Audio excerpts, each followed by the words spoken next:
We began with continuing coverage of the police presence in a Sioux City neighborhood this afternoon. It resulted in 2 arrests at a nearby school that was placed on temporary secure status.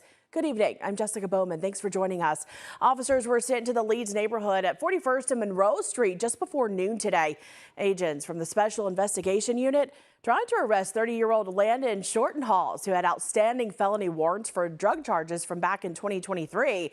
At that time, he ran from officers and went inside a home on Monroe Street, according to officers. He eventually surrendered and was arrested. Caitlin Williams, who was inside that same home at the time, also arrested for interference with official acts. A nearby elementary school was placed on secure status just out of an abundance of caution, which was lifted shortly after Shortenhals was taken into custody. Now, taking a look back at his drug charges, court documents show Shortenhals was previously arrested after he was pulled over back in 2023. Now, during that traffic stop, officers say they found drugs and a weapon inside his vehicle. He was jailed and charged with controlled substance violations. Now, control of a firearm by a felon, as well as 2 counts of possession and failure to affix a drug stamp. He was scheduled to have a hearing in December, but didn't appear on that set date, forcing his bond to be revoked.